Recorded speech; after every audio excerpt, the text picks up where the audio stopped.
चलिए आज भारत की कुछ ऐसी परंपराओं की बात करते हैं जो देखने और सुनने में यकीन करना मुश्किल हो जाता है। ये कुछ ऐसे रिवाज हैं जो पहली नज़र में अविश्वसनीय लगते हैं। जरा सोचिए, भारत में एक त्योहार ऐसा है जहां लोग दहकते हुए कोयलों पर नंगे पैर चलते हैं और उन्हें कुछ भी नहीं होता। और बात यहीं खत्म नहीं होती।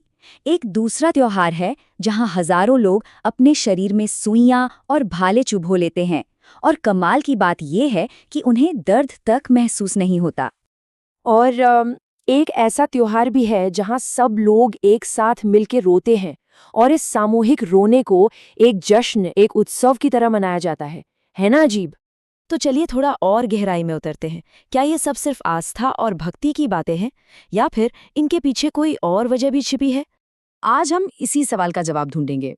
क्या ये सिर्फ अंधविश्वास है या फिर इन रीति रिवाजों के पीछे कोई ऐसा लॉजिक, कोई ऐसा तर्क है जो शायद हमें पहली नजर में दिखाई नहीं दे रहा है।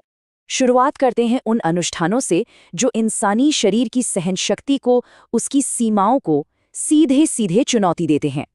ये है थिमिथि त्योहार। इसे देवी द्रौपदी अम्मन के सम्मान में मनाया जाता है। यहाँ भक्त अपनी श्रद्धा और पवित्रता को साबित करने के लिए आग पर चलते हैं। पर सबसे बड़ा सवाल ये है कि वो जलते क्यों नहीं?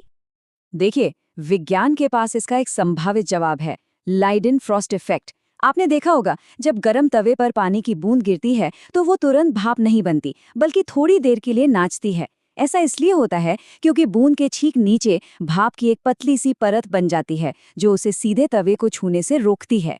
कुछ साइंटिस्ट का मानना है कि शायद ऐसा ही कुछ आग पर चलते वक्त होता है। पसीने से भीगे पैरों और गर्म कोयलों के बीच भाप की एक पल भर की ढाल बन जाती है। लेकिन अगर आप उन लोगों से पूछेंगे जो इस आग पर चलते हैं, तो उनका जवाब विज्ञान से बिल्कुल अलग है। वो कहते हैं कि ये सिर्फ और सिर्फ उनकी आस्था की ताकत है जो उन्हें बचाती है। तो यहाँ आकर आप कह सकते हैं कि साइंस और विश्वास दोनों आमने सामने खड़े हो जाते हैं। चलिए अब एक और भी हैरान कर देने वाले अनुष्ठान थाईपुसम को देखते हैं। ये त्योहार भगवान मुरुगन को समर्पित है। इसमें भक्त अपने गाल और जीभ के आर पार भाले चुभो लेते हैं और अपनी पीठ की खाल में हुक फंसाकर भारी रथ खींचते हैं। और ये सब वो एक गहरी आध्यात्मिक समाधि की हालत में करते हैं। विज्ञान इसे चेतना की एक बदली हुई अवस्था कहता है। होता क्या है कि जब कोई इंसान बहुत गहरी भक्ति या ध्यान में होता है तो उसका दिमाग एंडोर्फिन नाम का एक बहुत शक्तिशाली केमिकल रिलीज करता है। ये एंडोर्फिन हमारे शरीर के अपने कुदरती पेन किलर हैं और ये इतने पावरफुल हो सकते हैं कि दर्द का सिग्नल दिमाग तक पहुंचने से पहले ही उसे ब्लॉक कर दें। अब उन अनुष्ठानों की बात करते हैं जो किसी झगड़े या संघर्ष को एक दूसरे से जुड़ने का, बॉन्डिंग का एक जरिया बना देते हैं।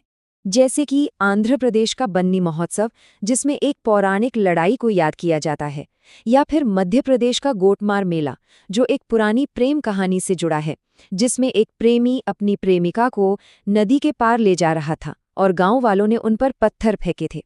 इन दोनों ही त्योहारों में गांव वाले एक दूसरे पर लाठियों और पत्थरों से हमला करते हैं। ये देखने में बहुत खतरनाक लगते हैं, लेकिन इनका मकसद दुश्मनी निकालना बिल्कुल नहीं है। दरअसल इन परंपराओं का असली मकसद अपनी कम्युनिटी की पहचान को, अपनी जड़ों को और मजबूत करना है। ये त्योहार अपने इतिहास को फिर से जीने का एक तरीका है। और सबसे दिलचस्प बात, लड़ाई के अगले ही दिन वही लोग एक दूसरे के साथ बैठकर खाते पीते हैं। ये उनके गहरे आपसी बंधन को दिखाता है।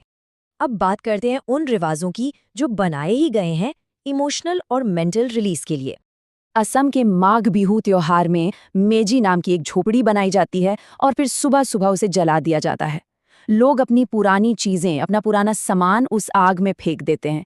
ये एक तरह से अपने अतीत को जलाकर एक नई शुरुआत करने का शक्तिशाली प्रतीक है।